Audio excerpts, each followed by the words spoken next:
ओम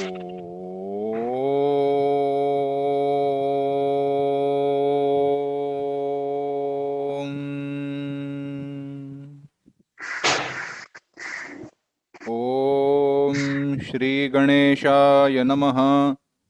ओम श्री सरस्वत्यै नमः। ओम श्री गुरुभ्यो नमः। श्रुतिस्मृतिपुराणानाम् आलयं करुणालयं नमामि भगवत्पाद शङ्करं लोकशङ्करं शङ्करं शङ्कराचार्यं केशवं बादरायणं सूत्रभाष्यकृतौ वन्दे भगवन्तौ पुनः पुनः। ईश्वरो गुरुरात्मेति मूर्तिभेदविभागिने व्योमवद्व्याप्तदेहाय दक्षिणामूर्तये नमः। योऽन्तः प्रविश्य मम वाचमिमां प्रसुप्तां सञ्जीवयत्यखिलशक्तिधरस्वधाम्ना अन्यांश हस्तचरणश्रवणत्वगादीन् प्राणान्नमो भगवते पुरुषाय तुभ्यम्।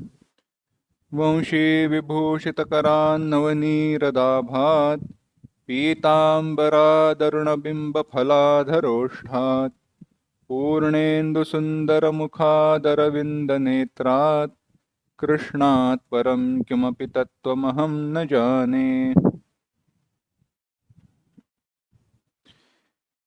दूसरे अध्याय के आखिरी 2 श्लोकों पर हम आज चिंतन करें। उसके पूर्व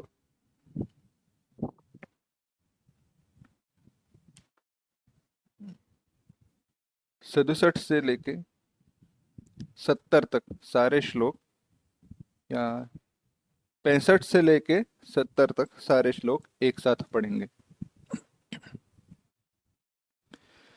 प्रसादे सर्वदुःखानां हानिरस्योपजायते प्रसन्नचेतसो ह्याशु बुद्धिः पर्यवतिष्ठते।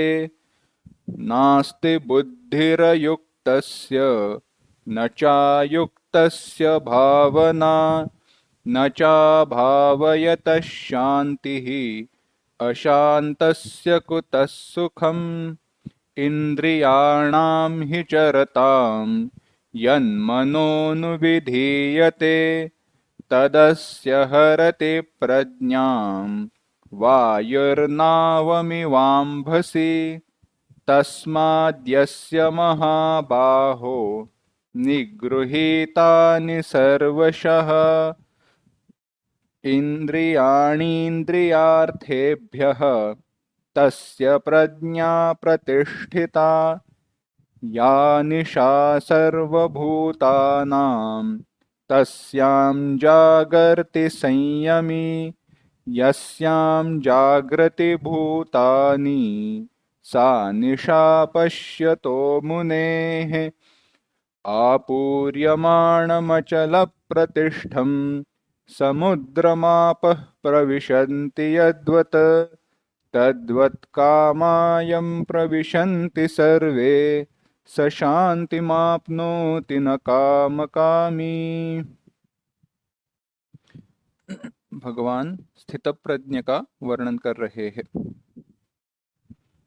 स्थितप्रज्ञ का वर्णन करते हुए स्थितप्रज्ञ कैसे होता है, कैसे बैठता है, उसका बोलना कैसे है, चलना कैसे है, उसके लक्षण क्या है, यह सारे जो अर्जुन के प्रश्न थे। का भाषा, उसके लक्षण क्या है, किम प्रभाषेत, कैसे बोलता है, किम आसीत, कैसे बैठता है, व्रजेत किम, कैसे चलता है, उसका व्यवहार कैसे होता है, यह सब अर्जुन के जो प्रश्न थे। स्थितप्रज्ञस्य का भाषा समाधिस्थस्य केशव स्थितधीः किम प्रभाषेत किमासीत व्रजेत किम, इसके उत्तर देते हुए भगवान कह रहे थे कि जिसने अपने इंद्रियों को वश में कर रखा है उसे चित्त के प्रसाद की प्राप्ति होती है। अब चित्त प्रसाद माने क्या? तो चित्त प्रसाद, इसका अर्थ है ब्रह्म ज्ञान को धारण करने की अंतःकरण की क्षमता। हमारे मन की ब्रह्म ज्ञान को धारण करने की जो क्षमता है, संस्कृत में चित्तस्य ब्रह्म प्रथनानुकूला स्वच्छता ऐसे कहा। आम भाषा में अगर हमें समझना है तो ऐसे समझिए, कोई भी या हमारे पास कहावत है ना, कहते हैं कि अगर गिलास में किसमें भी पानी भरना हो तो पहले उसमें जो भी द्रव्य है उसको निकाल कर फेंक देना चाहिए।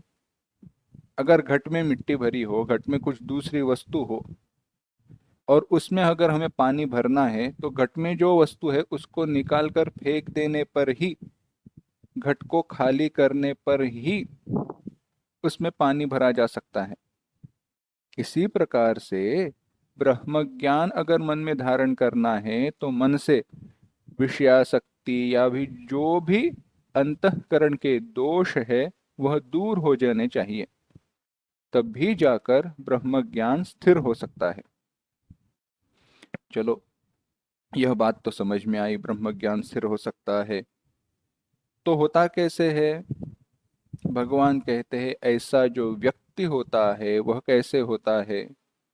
तो भगवान ने कहा, या निशा सर्वभूतानां तस्याम जागर्ति संयमी, यस्याम जागृति भूतानि सा निशा पश्यतो मुनेः। इस श्लोक का फिर से एक बार चिंतन करेंगे।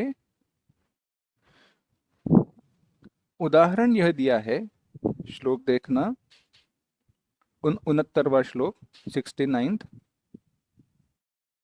या निशा सर्वभूतानाम, सर्वभूतानाम, भूतानाम माने जीवों के लिए, या निशा जो रात्रि है, सारे जीवों के लिए या सारे प्राणी मात्रों के लिए जो रात्रि है या रात्रि की तरह है, वह तस्याम जागर्ति संयमी, उसमें या उस समय में, उस अवस्था में संयमी जागृति, जो योगी है वह जगा हुआ रहता है। वह अवस्था, वह उसके लिए दिन की तरह होती है। और यस्याम जागृति भूतानि, जिसमें सारे जीव जगे हुए रहते हैं, यानी जो जीवों के लिए दिन की तरह रहता है, वह अवस्था योगी के लिए सा निशा पश्यतो मुनेः, सा मुने पश्यतः मुनेः निशा, वह तत्वज्ञानी योगी के लिए, मुनि के लिए निशा माने रात्रि की तरह होती है। एक वाक्य में कहते हैं, जो जीव के लिए, संसारी पुरुष के लिए दिन है, वह संतों के लिए रात्रि है, और जो संतों के लिए दिन है वह जीवों के लिए रात्रि है। क्या समझना चाहिए? तो ऐसे देखिए, अब तो यह उदाहरण समझने के लिए हमें रात्रि और दिन, इन शब्दों का उपयोग किस दृष्टि से किया गया है वह समझना चाहिए। रात्रि माने अंधकार का समय, जहां पर किसी भी वस्तु का ज्ञान होना असंभव है। कोई वस्तु का ज्ञान हो नहीं सकता, और हुआ भी तो भी स्पष्ट रूप से भ्रम के सिवा एकदम सही सही ज्ञान नहीं हो सकता। क्या कह रहे हैं? रात्रि में कोई भी वस्तु का अगर ज्ञान होना है ना, तो ठीक से नहीं हो सकता। असंभव तो नहीं कहेंगे, असंभव हम उसको उसकी मात्रा कहने के लिए कह सकते हैं बहुत कठिन है इसलिए, पर ऐसे समझना, रात्रि के समय में कोई भी वस्तु का ज्ञान सही सही हो नहीं सकता। टेबल पर कोई गोल सी वस्तु है तो वह फल है या कोई दूसरी वस्तु है। अगर फल भी हो तो संतरा है, मौसम्बी है, एप्पल है, क्या है, सेब है, कुछ पता नहीं चलता। कोई आकार ठीक ठीक शायद दिखाई देता हो, अंधेरे में कुछ पता नहीं चलता। इसीलिए अंधेरे को भ्रांति या अज्ञान से जोड़ दिया गया है। सारे जीवों के लिए जो रात्रि है, यानी सारे जीवों के लिए जो अज्ञान की अवस्था है, या सारे जीवों के लिए जो ज्ञात नहीं होता, सारे जीवों के लिए जो ज्ञात नहीं होता, जो वो समझ नहीं पाते, वह संतों के लिए दिन की तरह होती है। यानी वह वस्तु को संत साक्षात देख पाते हैं। अब हमारे लिए अज्ञान क्या है? हम क्या देख नहीं पाते, समझ नहीं पाते? ब्रह्म क्या है, भगवान का स्वरूप क्या है, यह हम समझ नहीं पाते। बात ऐसी है, हम बिल्कुल जानते नहीं है ऐसे नहीं है, पर उसको गलत तरीके से जानते हैं, विपरीतता से हम उसको जानते हैं, और संत उसको सही सही जानते हैं। आसान भाषा में कहना है तो हम इस सारी सृष्टि को जगत के रूप में देखते हैं, संत इसी को भगवान के स्वरूप में देखते हैं। इसीलिए जीवों का देखना रात्रि है, पर संतों का देखना दिन की तरह है। पर इसी के विरुद्ध अब जो संत देखते हैं वह जीव समझ नहीं पाते।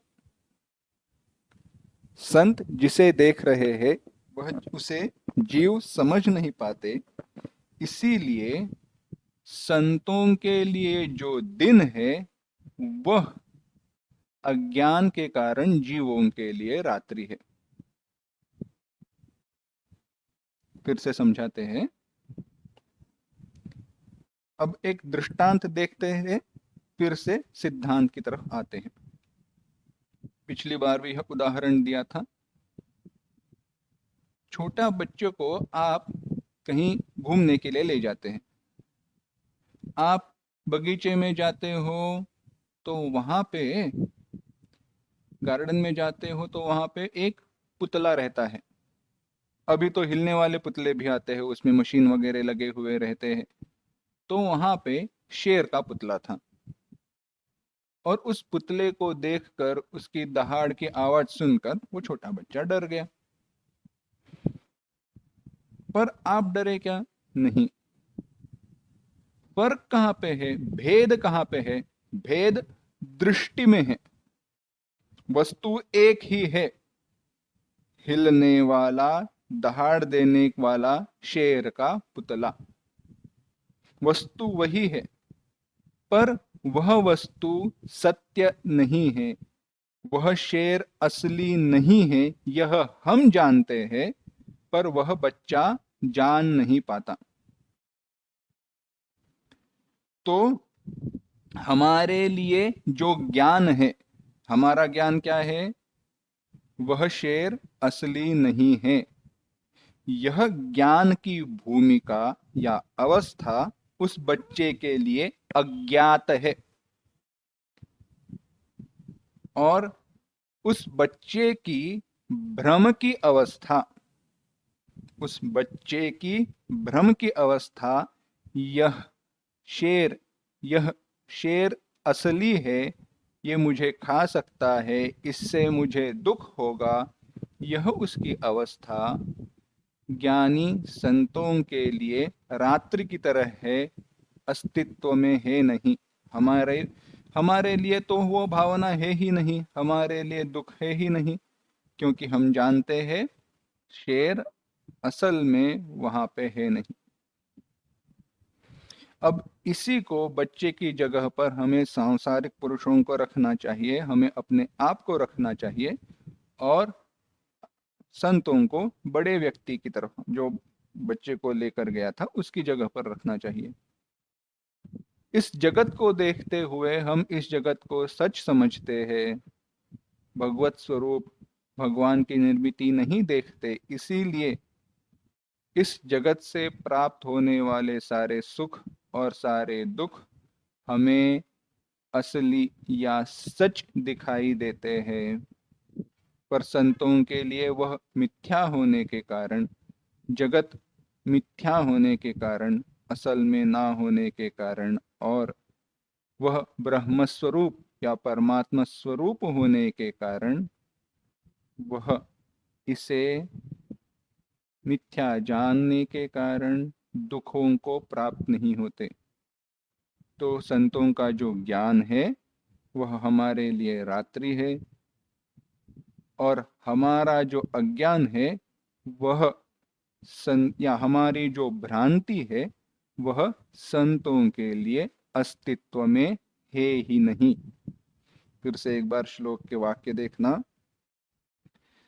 या निशा सर्वभूतानाम, जो सर्वभूतानाम या निशा सारे जीवों के लिए रात्रि की तरह होती है, यानी जो सारे जीवों के लिए अज्ञात होता है, क्या? ब्रह्मस्वरूपता, ब्रह्म ज्ञान, वह तस्याम जागृति संयमी, उस अवस्था में योगी नित्य स्थित रहता है, कभी भी उसके मन में यह संशय नहीं आता कि यह जगत सच है, सत्य है, ब्रह्म स्वरूप है नहीं। और यस्याम जागृति भूतानी, जिस अज्ञान अवस्था में तो देख रहे थे, सा निशा मुनेः पश्यतः, तो वह अवस्था मुनि के लिए, जो अवस्था जीवों के लिए अज्ञान की तरह होती है, वह अवस्था मुनि के लिए अस्तित्व में नहीं होती। अब ऐसा मुनि जो है उसका वर्णन किया। आपूर्यमाणमचल प्रतिष्ठम समुद्रमाप प्रविशन्ति यद्वत् तद्वत् कामायम प्रविशन्ति सर्वे सशांतिमाप्नोति न काम कामी। तो क्या कहा? कहा ये कि जैसे समंदर में, जैसे समंदर में, एक मिनट, आई दरवाजा बंद करना। जैसे समंदर में चाहे बारिश हो, नदियों का पानी बहकर आए, कुछ भी हो जाए, कभी भी ऐसे नहीं लगता कि समंदर भरकर ऊपर आया है। कभी ऐसे देखा है फूल कर बहने लगा है समंदर? बारिश के समय में नदियां उमड़ घुमड़ कर बहती है, उनका पात्र बढ़ जाता है, पानी बाहर आ जाता है, यह हमने देखा है।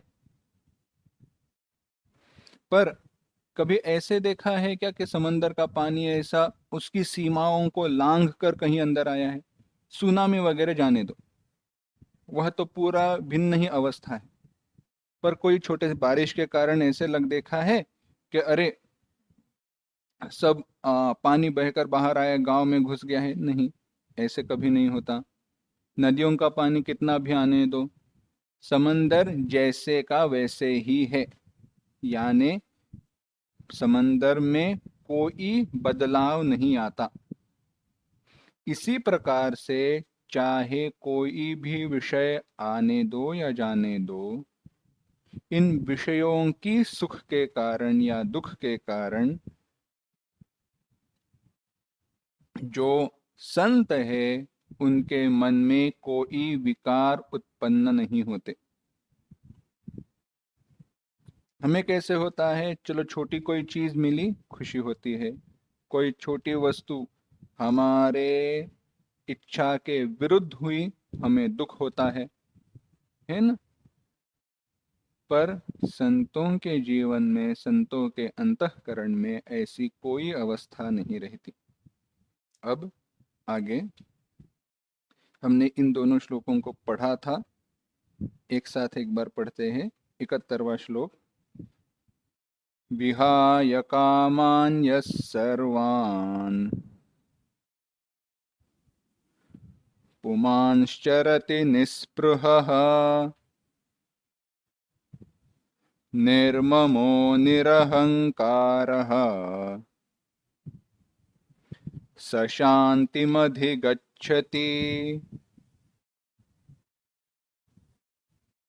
एक साथ।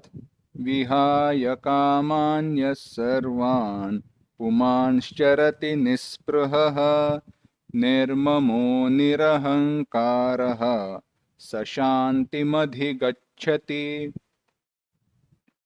तो भगवान एक बार सारा जो उपदेश है उसको एक साथ कहते हैं जो पुरुष विहाय सर्वान कामान विहाय सारी कामनाओं का त्याग करके निर्ममः ममता रहित होकर निरहंकारः अहंकार से रहित होकर निस्पृहः स्पृहा से रहित होकर चरति विचरण करता है घूमता है सह वही शांतिम अधिगच्छति परम शांति को प्राप्त होता है।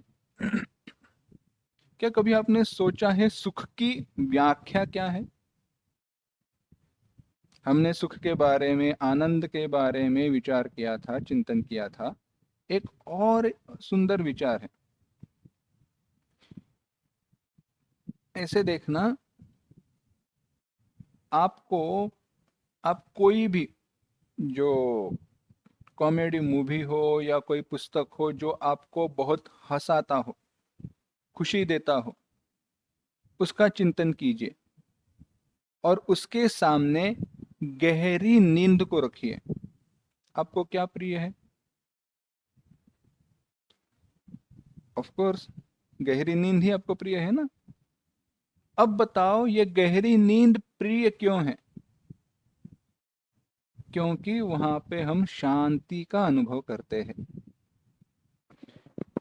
भेद देखना, वहां पे हम जोर जोर से हंसते नहीं है, खेलते कूदते नहीं है, कोई भी वहां पे ऐसे, या एड्रेनलिन रश हम कहते हैं ना आजकल, ऐसे कुछ नहीं है वहां पे, फिर भी शांति है और वह हमें प्रिय है। इसका अर्थ यह है जो शांति है वही सुख है। इसीलिए भगवान उस शब्द का यहाँ पे करते हैं स शांतिम अधिगच्छति, वह परम शांति को प्राप्त होते हैं।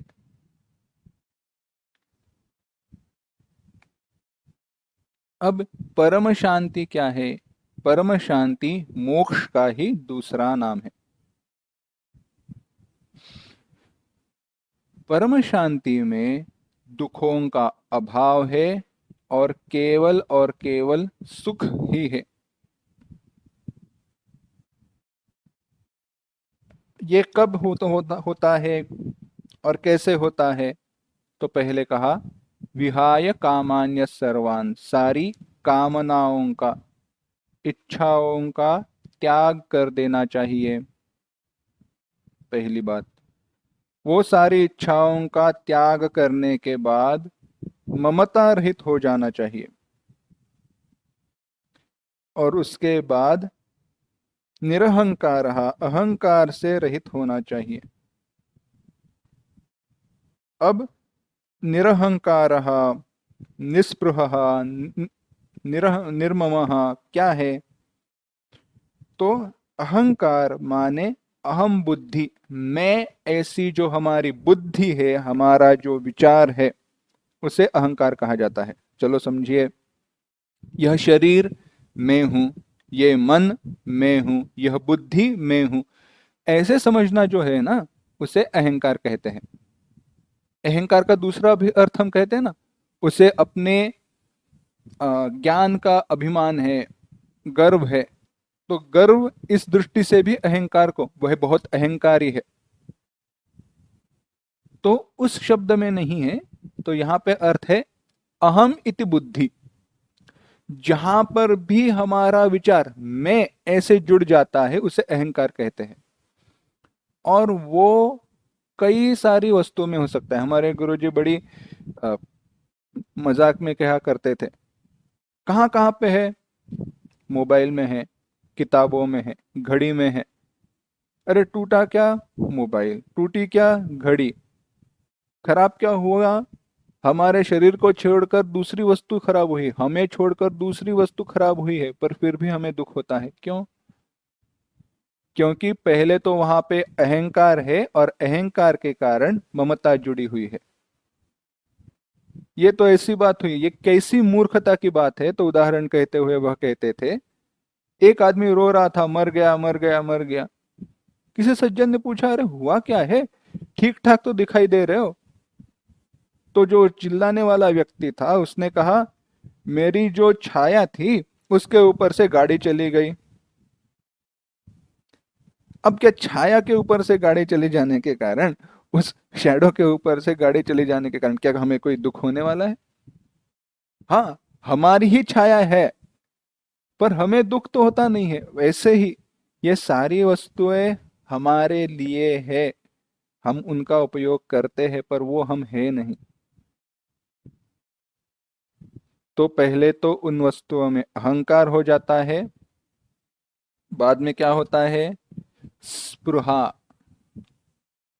स्पृहा माने, हमने चिंतन किया था, अपेक्षा। पहले तो ऐसे भी कह सकते हो, ममता निर्माण होती है। पहले तो अहंकार हुआ, बाद में ये मेरे है, यानी यह वस्तुएं मुझे सुख देने वाली है। चिंतन करके देखिए एक और सूक्ष्म बात, वही हमारी वस्तुएं हमें प्रिय हो रहती है जो वस्तुएं हमें सुख देती है।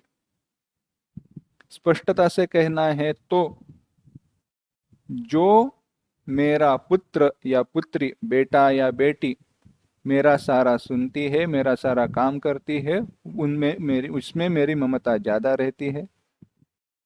और जो नहीं कहती उसमें ममता ज्यादा नहीं रहती। आसान सी बात है। जो वस्तु मेरे फायदे की है उसमें मेरी ममता है, और मेरी ही जो वस्तु मेरे काम की है नहीं, उसको तो हम फेंक ही देते हैं। अब ममता यानी वह मुझे सुख देंगे, तो उसके बाद आती है यह, उनसे सुख की हमारे मन में जो इच्छा या अपेक्षा निर्माण हो जाती है, उसे कहते हैं स्पृहा।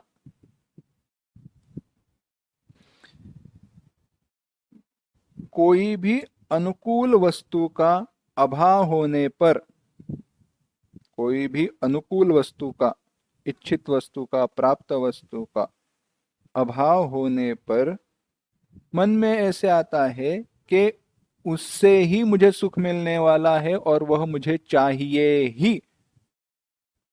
तो यह चाहिए ही क्योंकि मुझे सुख की अपेक्षा है, इसे स्पृहा कहा गया।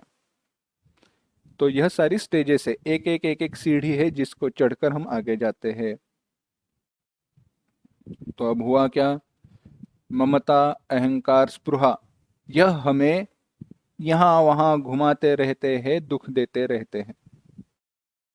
इन सबको दूर कर दो। अहंकार को दूर कर दो, ममता को दूर कर दो, स्पृहा को दूर कर दो।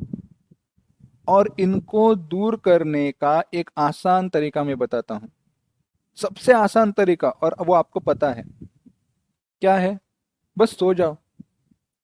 गहरी नींद में इसमें से कोई नहीं रहता, और जब इनमें से कोई नहीं रहता तब आप शांत होते हो, है ना? तब आप सुखी हो। पर बात इतनी ही है, जैसे आप नींद से उठ जाते हो, वह दरवाजे पे आकर खड़े हो जाते हैं। तो इनको हमेशा के लिए अगर आप दूर कर दो, तो बस सशांति मापनोति, आपको तो शांति मिलनी ही है। न निर्ममो निरहंकार स शांतिम अधिगच्छति। दूसरी जगह पर भगवान ने कहा ही है, स शांति मापनोति न काम कामी। इसीलिए ऐसे ही व्यक्ति को शांति मिलती है, इच्छा करने वाले कामी व्यक्ति को कभी भी शांति नहीं मिलती। ऐसे कहकर इस उपदेश का और इस अध्याय का उपसंहार भगवान करते हैं, कहते हैं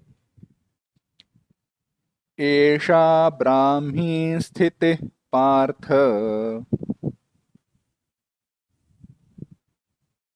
नैनां प्राप्य विमुह्यति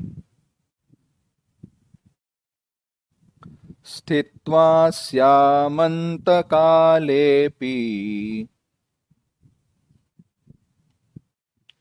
ब्रह्मनिर्वाणमृच्छति। एक साथ, एषा ब्राह्मी स्थितिः पार्थ नैनां प्राप्य विमुह्यति स्थित्वा स्यामन्तकालेऽपि ब्रह्मनिर्वाणमृच्छति। भगवान कहते हैं, हे पार्थ, हे अर्जुन, एषा ब्राह्मी स्थिति ही एनाम प्राप्य, ऐसी जो ब्राह्मी स्थिति है, ब्रह्म को प्राप्त की हुई पुरुष की जो अवस्था है, वह प्राप्य, उसे प्राप्त करके न मुह्यति, योगी कभी भी, जिसने प्राप्त किया है वह कभी भी मोहित नहीं होता। और स्थित्वा स्यामन्तकालेऽपि, उसमें स्थिर होने पर, अंतकाले अपि, अंतकाल में भी, ब्रह्म निर्वाण मृच्छति, ब्रह्मानंद को प्राप्त हो जाता है, ब्रह्म स्वरूपता को प्राप्त होता है। कहते हैं ब्रह्म को प्राप्त हुए पुरुष की यह स्थिति है, जो भी अभी तक वर्णन किया वह ब्रह्म प्राप्त किए व्यक्ति की स्थिति है। और यह प्राप्त होने पर, या जिसने इसको प्राप्त किया है, ऐसी अवस्था को प्राप्त किया है, वह कभी भी मोहित नहीं होता। और अंतकाले अपि, अंतकाल में भी ब्रह्म अवस्था में या ब्रह्म में स्थिर होकर ब्रह्मानंद को प्राप्त होता है। समझना, जो स्थित प्रज्ञ है वही ब्रह्मज्ञानी है। जो भी स्थित प्रज्ञ के लक्षण है वही ब्रह्मज्ञानी जीवन मुक्त के लक्षण बताए हैं। और ऐसा व्यक्ति जीवन अपि मुक्तः, जीते जी तो मुक्त है ही, पर इस शरीर को छोड़ देने पर भी मुक्त हो जाता है, यानी नए देह को धारण नहीं करता। स्थित्वा स्याम, उसमें स्थिर होकर ब्रह्मानंद को अंतकालेपि, अंतकाल में भी ब्रह्मानंद को प्राप्त होता है। समझना है ऐसी बात। यह थोड़ा शास्त्रीय चिंतन है, शास्त्र ने जो बताया है वह।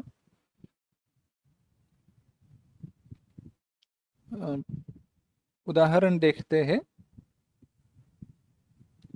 समझो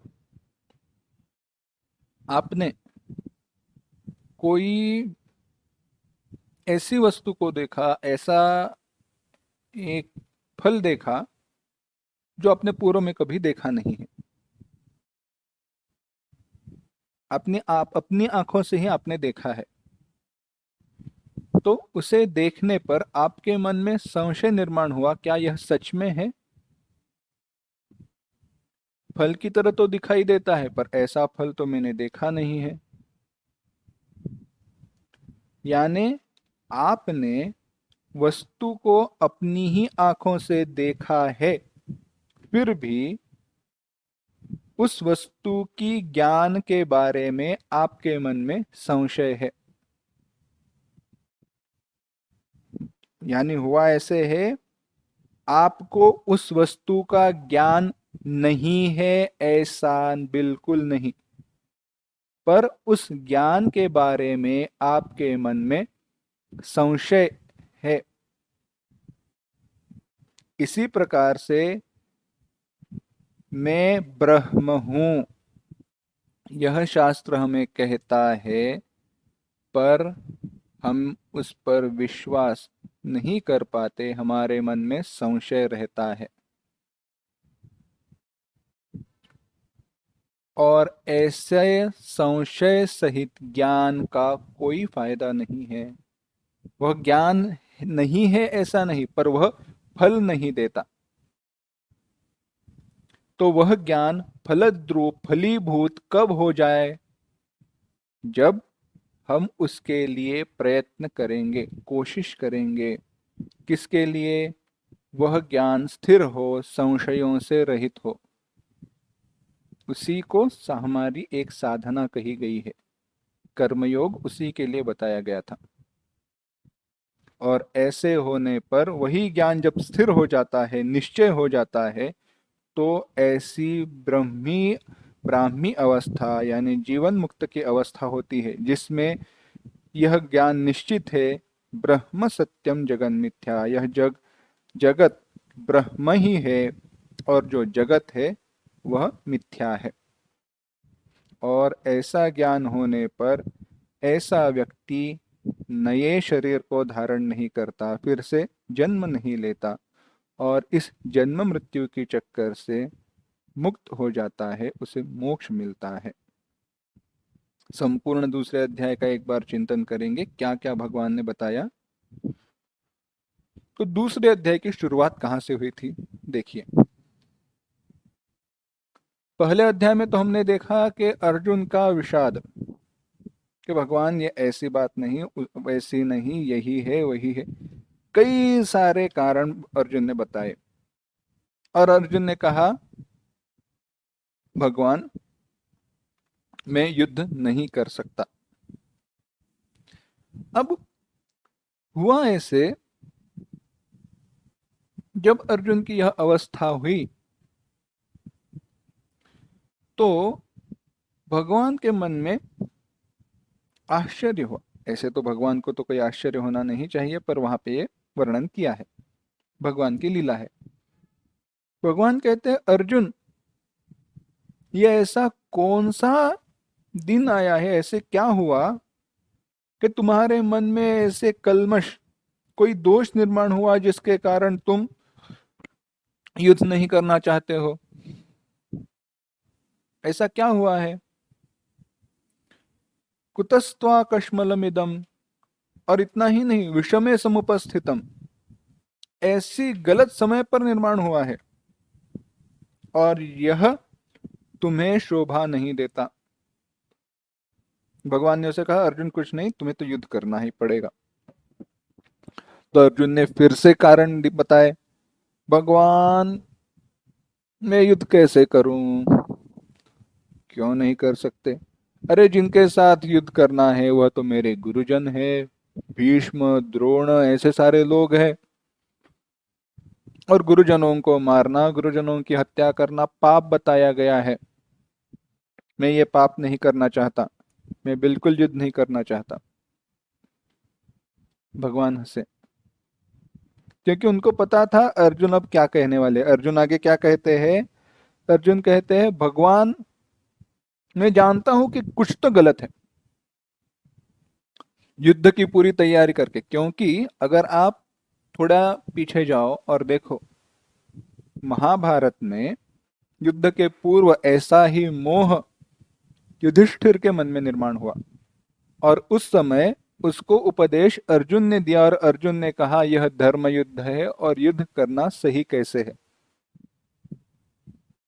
ऐसे युद्ध के लिए युधिष्ठिर को, अपने बड़े भाई को प्रवृत्त करने वाला जो अर्जुन है, उद्युक्त करने वाला जो अर्जुन है, वही अब कह रहा है मैं युद्ध नहीं करना चाहता। अब मजे की बात देखना, वह कहता है कि कार्पण्य दोषोपहत स्वभाव, मैं कार्पण्य दोष, बुद्धि की कमजोरी के कारण, अज्ञान के कारण, कृपणता के कारण मैं मोहित हुआ हूं। इसीलिए भगवान तुम मुझे बताओ मुझे क्या करना चाहिए। और यह अर्जुन की श्रेष्ठता है। हम भी मोहित होते हैं पर भगवान की शरण में नहीं जाते, हम शास्त्रों की शरण में नहीं जाते, हम बड़ों की शरण नहीं जाते। हमें लगता है हमारी अकल ज्यादा है, हम मार्ग निकाल पाएंगे। अभी अभी एक अच्छी सुंदर सी बात सुनी थी कि बड़ों की महिमा कैसे होती है। हम्म? बुजुर्गों का महत्व क्या है, बड़े लोगों का महत्व क्या है। बड़ी सुंदर कथा है, अल्प में बता देता हूँ। कोई शादी थी, तो लड़की के पिता ने कहा बारात आएगी तो आनी चाहिए, पर बारात आएगी तो कैसी आएगी, उसमें कोई बुजुर्ग नहीं चाहिए, कोई बड़ा व्यक्ति नहीं चाहिए, सारे युवा ही होने चाहिए। अच्छा, सारे युवा ही होने चाहिए। तो युवकों ने कहा बड़ी तो अच्छी बात है, अगर हम ही लोग रहेंगे तो हमें ऐसा करो वैसे करो बताने वाला कोई नहीं रहेगा। चलो, तो जो वर था, जिसकी शादी होने वाली थी, उसके चाचा थे, बूढ़े चाचा, उन्होंने तो हठ लगा कर रखी, नहीं मैं तो आने ही वाला हूँ, कुछ भी करो मुझे ले चलो। तो उन्होंने उनको कैसे वैसे तो मनाया, पर उन्होंने सुनी नहीं। अब क्या करें, उनको लेकर तो जाना पड़ा। तो उनको कैसे वैसे ढक कर छुपा कर लेकर आए। लड़की के पिता ने अपने नौकर को कहा जाओ देख कर आओ, कोई बड़ा व्यक्ति है नहीं ना। देख कर आया, नहीं है, कोई नहीं है। अब लड़की के पिता ने लड़के के सामने शर्त शर्त रखी। क्या? ये जो हमारे गांव की नदी है, वह दूध से बहाओ, शुद्ध दूध, बिना पानी का मिला हुआ। अब क्या करें, बिना पानी मिला हुआ दूध इस नदी में बहना चाहिए। अरे दूध लाएंगे तो कहाँ से लाएंगे, क्या करें, नहीं तो बारात वापस ले जाओ। अब जो सारे युवक थे अब सोचने लगे क्या करें, बारात वापस ले जाने का समय आ गया। तो उसमें हुआ ऐसे, जब बारात वापस ले चलने लगी, ये चाचा ने पूछा अरे हुआ क्या। तो बोले चाचा जी क्या करे, ऐसे ऐसे बता दिया है कि दूध बहा दो नदी में। अच्छा, नदी में दूध बहाना है, तो उनको बोल दो हमारी भी एक शर्त है। अरे चाचा जी क्या कह रहे हो, शर्त की बात बाद में, दूध कहाँ से लाएंगे। अरे हमारे पास दूध बहुत है, तुम मेरी बात सुनो। अच्छा क्या, उनको बोलो हमारी भी एक शर्त है। क्या शर्त है, उनको बोलना हम नदी में दूध बहा देंगे, हमारे पास बहुत दूध है, बस एक काम कर दो, नदी में से पानी हटा दो तो दूध बहा देंगे। जब लड़की के पिता को यह बात पता चली, उसने नौकर को कहा जाकर फिर से ठीक से देखना, कोई तो बड़ा आदमी उस बारात में आया हुआ है। ऐसे है, छोटी छोटी चीजें रहती है जो उनको अनुभव के कारण पता होती है। शास्त्र में ऐसी कई बातें हैं जो हमें हमारे फायदे की है, हमें कुछ सिखाती है, पर उसको हम देखते नहीं है, नजरअंदाज करते हैं, क्योंकि हम शास्त्रों की, संतों की शरण में नहीं जाते। यह सद्गुरु शरणागति विशेष महत्वपूर्ण है। जब अर्जुन शरण में आया तो भगवान ने उपदेश की शुरुआत की।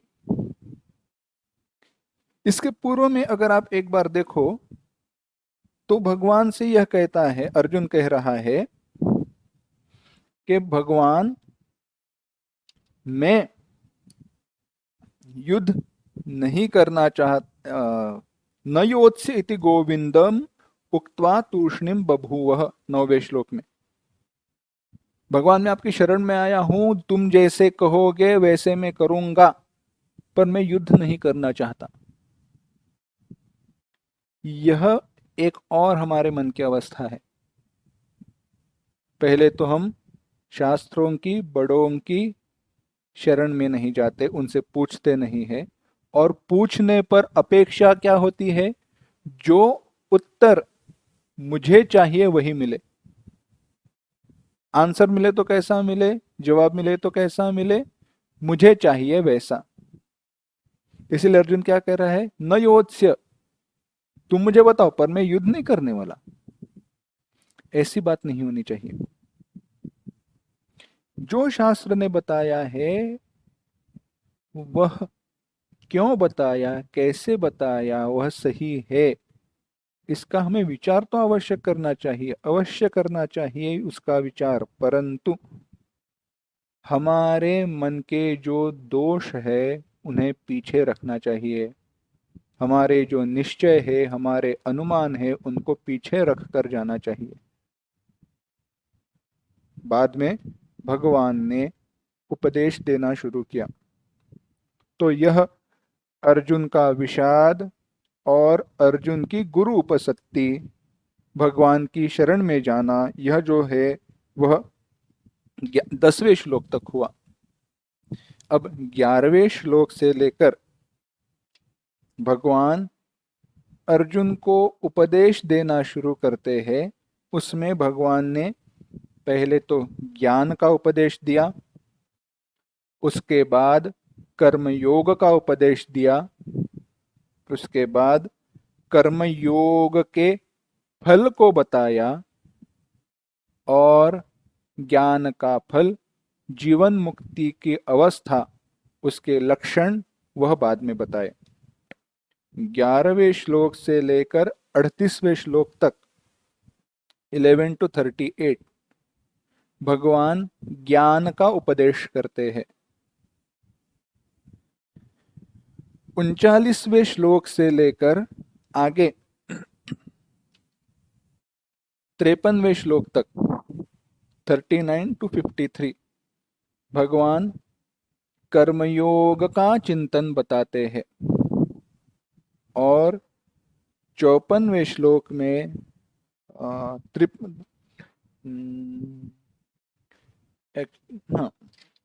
54वें श्लोक में भगवान से अर्जुन प्रश्न करते हैं कि यह स्थितप्रज्ञ जीवन मुक्त कैसे होता है। और 55वें श्लोक से लेके अंत के श्लोक तक भगवान जीवन मुक्तों के लक्षणों का वर्णन करते हैं।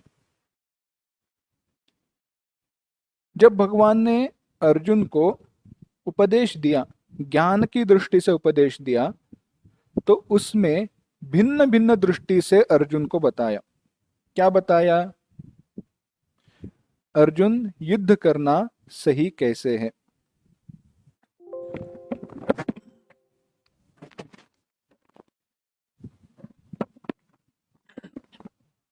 तो भगवान से अर्जुन कहते हैं, अर्जुन से भगवान कहते हैं, अर्जुन, युद्ध करना सही क्यों है? क्योंकि सब कुछ ब्रह्म ही है। अब यह तो बात विरुद्ध लगेगी ना, सब कुछ ब्रह्म है तो युद्ध करना क्यों चाहिए? तो भगवान कहते हैं, अगर सब कुछ ब्रह्म है तो तुम्हारे दुख का कारण नहीं है, और तुम्हारे दुख का कारण अगर नहीं है तो तुम्हें युद्ध करने में कोई हर्ज नहीं है, तुम्हें युद्ध कर सकते हो। युद्ध करने में क्या बुराई है, क्या गलत है? कुछ नहीं। एक तो पारमार्थिक दृष्टि से उपदेश, सब कुछ ब्रह्म ही है, तुम आत्मा हो। और यह उपदेश क्यों किया? क्योंकि अर्जुन का प्रश्न था, यह लोग मरेंगे, मैं मर जाऊंगा, मैं मारने वाला हो जाऊंगा, वह मरने वाले हो जाएंगे, और इसके कारण मैं दुखी हो जाऊंगा। तो भगवान ने उपदेश करके बताया, सब कुछ ब्रह्म है, ना तुम मारने वाले हो ना ये मरने वाले हैं, इसीलिए दुख का कारण नहीं है, तो तुम्हें युद्ध करना चाहिए। आगे क्या कहते हैं? आगे कहते हैं, अर्जुन, अगर तुम समझते हो यह सारे जीव है, तो जीव की मृत्यु निश्चित है। जिसका जन्म हुआ है उसकी मृत्यु अगर निश्चित है, और तस्मात् अपरिहार्येर्थे न त्वं शोचितुम अर्हसि, और जो वस्तु, जो चीज होने ही वाली है, उसके बारे में दुख करके कोई फायदा है नहीं।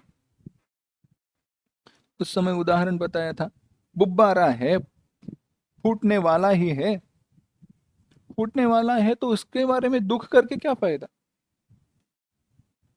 जब आ, शीशे का कोई हम गिलास लेते हैं या फिर कोई कप वगैरह लेते हैं, हमें पता है कभी ना कभी तो वो टूटने वाला है ना।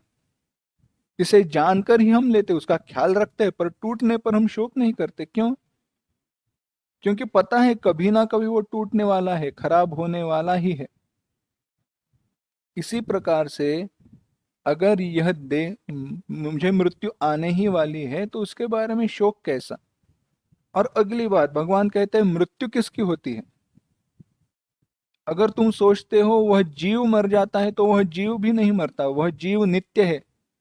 मरने वाला तो शरीर है ना, पीछे रह का गया, शरीर रह गया। जीव तो अगले शरीर को धारण करने के लिए चला जाता है, तथा देहांतर प्राप्ति धीरस तत्र न मुह्यति। बड़ा सुंदर यह विचार है। मृत्यु को हमारा मित्र बनाना चाहिए। देखिए, मृत्यु जैसा अपना सखा है नहीं। इस शरीर को छोड़कर नया शरीर देने वाला कौन है, तो वह मृत्यु है।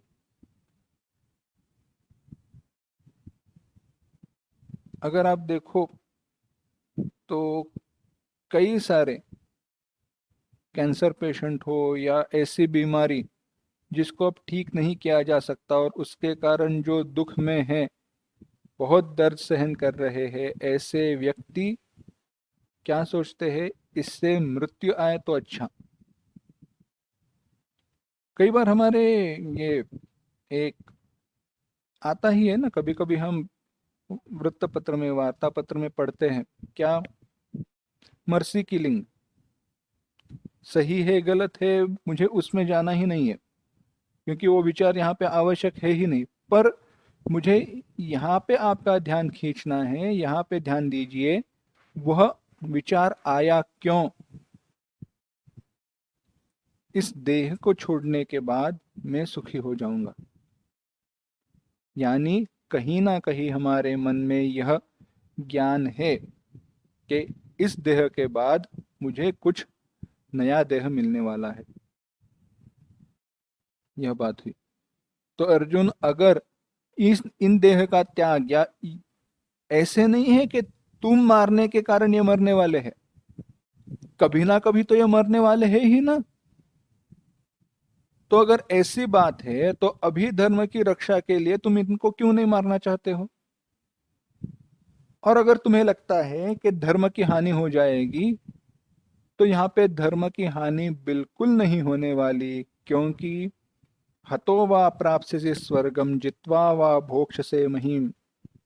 अगर तुम्हारी मृत्यु हुई तो स्वर्ग की प्राप्ति होगी, और जिंदा रहे, अगर तुम्हारी मृत्यु हुई तो स्वर्ग तो मिलेगा ही, पर अगर तुम जीत गए तो तुम्हें इस पृथ्वी पर राज्य की प्राप्ति होगी। इसीलिए तुम्हें युद्ध करना चाहिए। और क्या, भगवान ने कहा, अगर तुम ऐसे ही युद्ध छोड़कर भाग जाओगे तो तुम्हारी अपकीर्ति हो जाएगी, लोग तुम्हें दोष देंगे, तुम्हें भला बुरा कहेंगे। क्यों? क्योंकि तुम युद्ध से भाग गए। इसीलिए यह धर्म युद्ध होने के कारण, धर्म की रक्षा के लिए यह युद्ध हो रहा है। इसीलिए तुम्हें यहाँ पे कोई भी पाप नहीं हो मिलने वाला। इस सारे उपदेश को समझने के लिए महाभारत में थोड़ा झांक कर देखना चाहिए।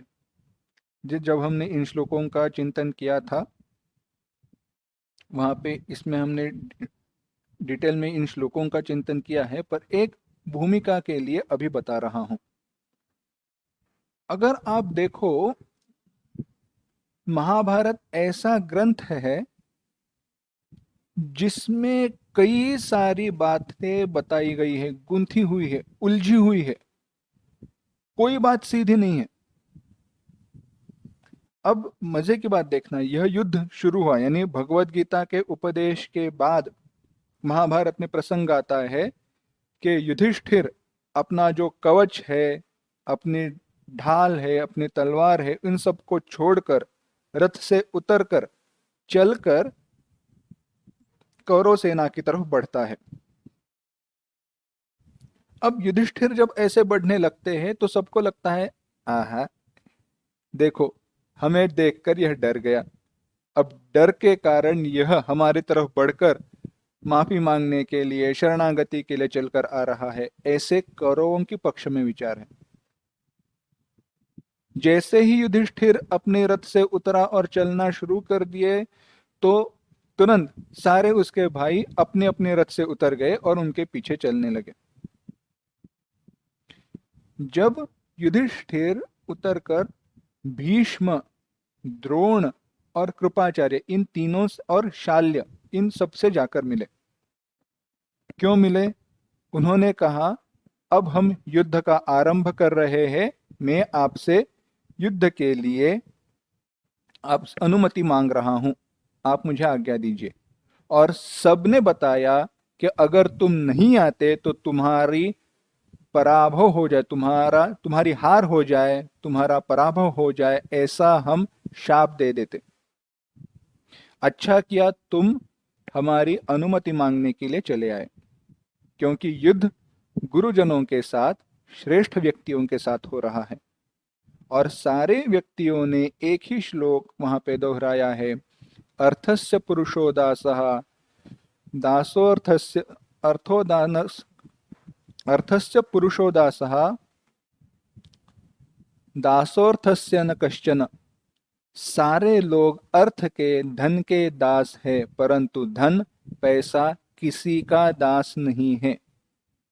और अर्थस्य पुरुषो दासः, इसी के कारण ही इच्छा होने पर भी हम तुम्हारी साथ लड़ नहीं सकते, हम दुर्योधन के साथ युद्ध कर रहे हैं। और वहां पे सब लोगों ने भिन्न भिन्न शब्दों में यही कहा है कि हम युद्ध तो करेंगे, पर जीत तुम्हारी हो, ऐसी ही हमारे मन में इच्छा रहेगी। क्योंकि धर्म की रक्षा, इसके लिए यह युद्ध हुआ था। यह युद्ध कभी इसके लिए नहीं हुआ था, किसके लिए? कि हमें भूमि मिले, हमें हमारा राज्य मिले, वह तो बात की बात है। जो हमारा है वह हमें मिलना चाहिए, वह तो था ही। अगर केवल राज्य ही मिले ऐसी बात होती तो केवल 5 गांव मांगने के लिए कृष्ण नहीं जाते। जो हमसे अधर्म से छीना गया है उसे हमें प्राप्त करना ही है। जो हमारे साथ अन्याय हुआ है उसे हमें ठीक करना है। क्यों? क्योंकि अगर एक बार अन्याय को, अधर्म को मान लिया जाए तो उसकी परंपरा निर्माण हो जाएगी। हाँ, चल जाता है, क्या करे, ठीक है, मैं नया कुछ ऐसे नहीं है। अन्याय हुआ तो हो गया, चलो छोड़ देते हैं, आगे बढ़ते हैं, उसमें क्या उलझना। अगर उलझना नहीं है तो किसी में भी ना उलझना, ना न्याय में उलझना, ना अन्याय में उलझना। अगर कोई ऐसा व्यक्ति है, जीवन मुक्त पुरुष महात्मा, यानी उसे ना धर्म की चिंता है ना अधर्म की चिंता है, ऐसा व्यक्ति अगर युद्ध के लिए प्रवृत्त ही न हो तो बात भिन्न है। अर्जुन की अवस्था क्या थी? वह युद्ध के लिए प्रवृत्त हुआ था, पर गलत कारणों के लिए, गलत विचारों के कारण वह युद्ध को छोड़ रहा था। अज्ञान के वश नहीं, पर अज्ञान के वश युद्ध को छोड़ रहा था। इसीलिए भगवान ने उसको पहले पारमार्थिक दृष्टि से, व्यावहारिक दृष्टि से और धर्म की दृष्टि से उपदेश करके युद्ध करना सही है, युद्ध करना ही सही है, यह बताया। अब भगवान जान गए कि मैंने तो बताया है, पर बात ऐसी है। क्या बात है? यह ठीक से समझ नहीं पाएगा, क्योंकि अभी इसका मन इस उपदेश को ग्रहण करने के लिए तैयार नहीं है। तो कैसे तैयार हो? इस ज्ञान की या ऐसे देखना, इस ज्ञान को कर्म में कैसे लगाया जाए। इसीलिए भगवान ने कहा, बुद्ध्या युक्तो यया पार्थ कर्म बंधम प्रहास्यसि। अर्जुन, तुम्हें क्या लगता है? तुम्हें कर्म का बंध निर्माण हो जाएगा, तुम बंधन में फंस जाओगे। तो मैं तुम्हें ऐसी बुद्धि बताता हूं, ऐसा नुस्खा, ऐसी चीज बताता हूं जिसके द्वारा तुम कर्म करते हुए भी कर्म के बंधन में नहीं फंसोगे, कर्म के बंधन से मुक्त हो जाओगे। और भगवान कर्मयोग का उपदेश देते हैं। कर्मयोग आसान भाषा में क्या है? कर्मयोग आसान भाषा में यही है, अहंकार को छोड़कर, अहंकार का त्याग करके फल के लिए सम रहकर, सिद्ध्य सिद्ध्यो समो भूत्वा समत्वम योग उच्यते। कर्म करने के बाद उसका फल हमें हमारी जैसी इच्छा है वैसा मिले या न मिले, उसके बारे में या उस फल के प्रति समता की बुद्धि रखना ही कर्मयोग है। क्या कहा? कर्म करने के बाद जो भी फल है, उस वह फल इच्छा के अनुसार मिले या ना मिले, मिले हुए फल के प्रति समता की बुद्धि होना ही कर्मयोग है। दूसरी कर्मयोग की व्याख्या बताई, कोई इच्छा रखे बिना कर्तव्य बुद्धि से, क्योंकि मुझे यह करना ही है, इसे मैं छोड़ नहीं सकता, इस बुद्धि से कर्म करना कर्मयोग है। मेरे परिवार वालों के लिए, अपने लिए अर्थार्जन करना, पैसा कमाना मेरा कर्तव्य है, जिसके बिना हम जीवित नहीं रह पाएंगे। इसीलिए उसे कर्तव्य की दृष्टि से, कर्तव्य माने करना ही आवश्यक है ऐसा, करणीयम कर्तव्यम, ऐस करणीयम जो करना ही चाहिए ऐसा, उसमें ऑप्शन नहीं रहता है। इसीलिए वोटिंग करना है, मत देना है, तो हमारा वो कर्तव्य है, पर हम उसको ऑप्शनल रखते हैं, वो बात गलत है। चलो, बात भिन्न है, पर कर्तव्य, तो जो मेरा कर्तव्य है, तो उसे करने पर बुद्धि फल के प्रति क्या होनी चाहिए? समत्व की। कर्म करते हुए कर्तव्य की भावना, फल के प्रति समत्व की भावना। और इससे आगे बढ़कर भगवान कहते हैं, इच्छाओं को बिल्कुल रखे बिना कर्म करना, क्योंकि कर्तव्य में कोई तो फल की बुद्धि रहती है, पर कोई इच्छा को रखे बिना कर्म करना कर्मयोग बताया गया। अब सब इन सब का विस्तार, यह कर्मयोग के विचारों का विस्तार अब तीसरे अध्याय से आगे आने ही वाला है। एक एक एक एक छोटी छोटी बात भगवान बताएंगे। कर्मयोग में क्या क्या आता है, क्या नहीं है, क्या है, कैसे समझना चाहिए। थोड़ा कर्म का विचार बताते हैं, तो जो हमने देखा था, तो कर्मयोग की आवश्यकता क्या है, जरूरत क्या है, वह समझ में आएगी।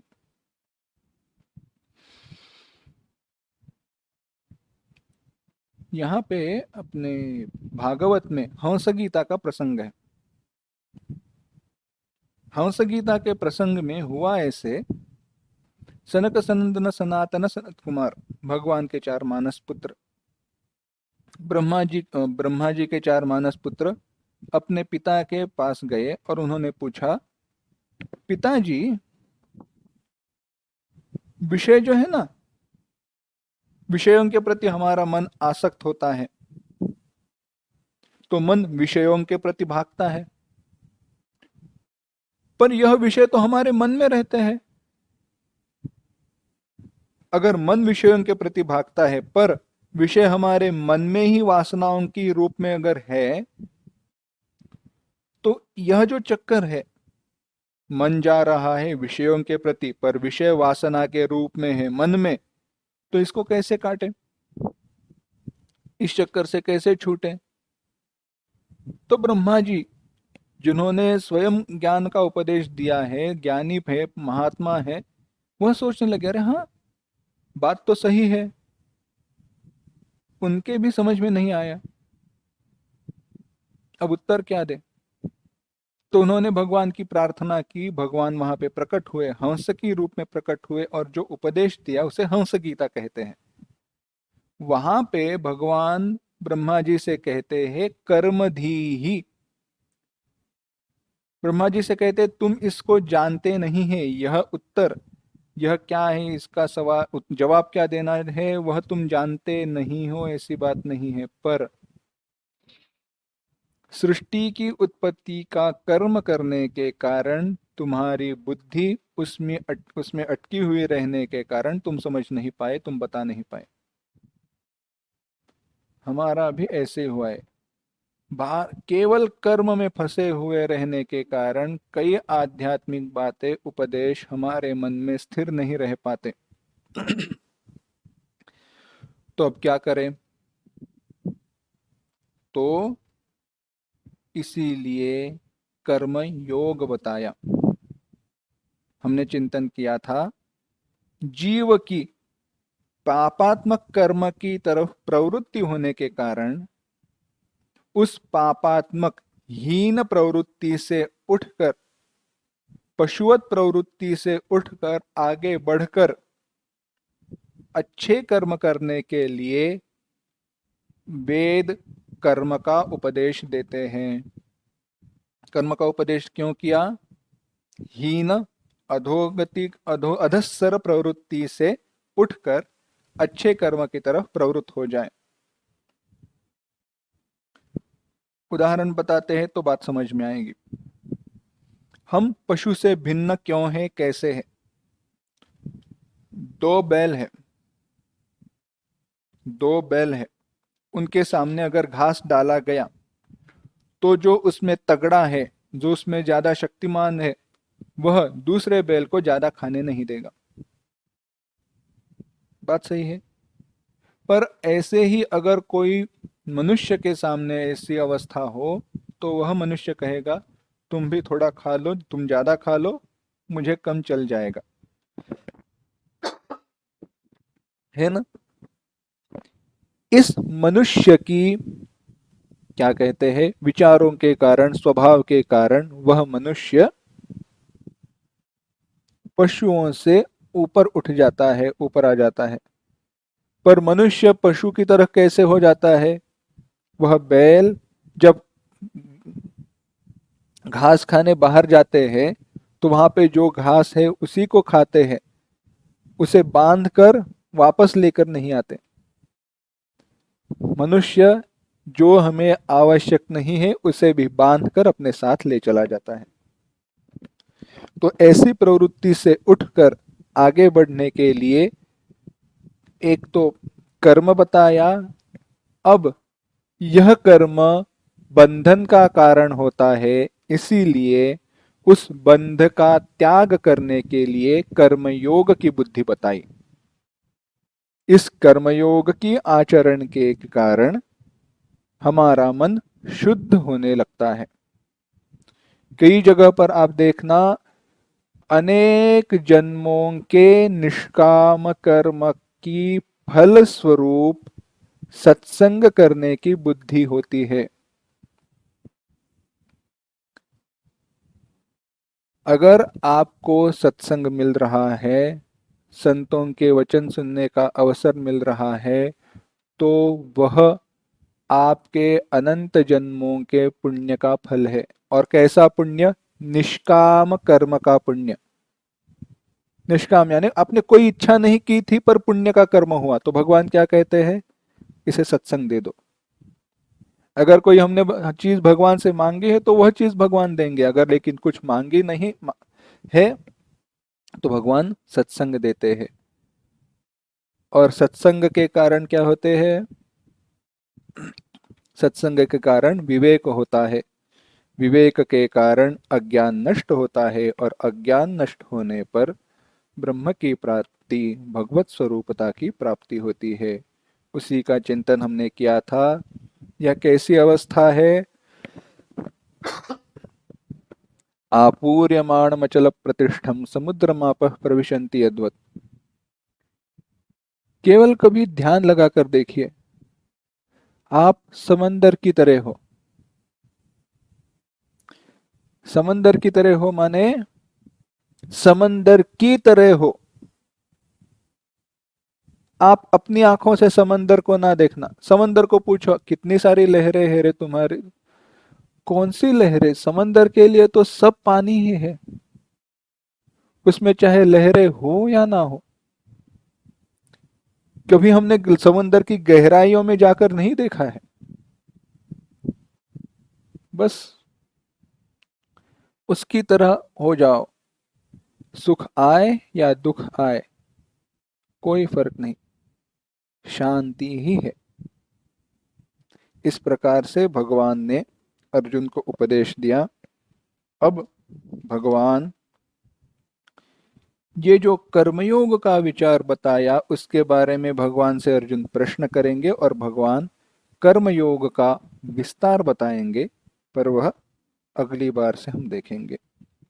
ओम तत्सदिति श्रीमद्भगवद्गीतासु उपनिषत्सु ब्रह्म विद्यायां योगशास्त्रे श्रीकृष्णार्जुन संवादे सांख्ययोगो नाम द्वितीयोऽध्यायः। इस प्रकार से सांख्य योग नामक दूसरा अध्याय समाप्त होता है।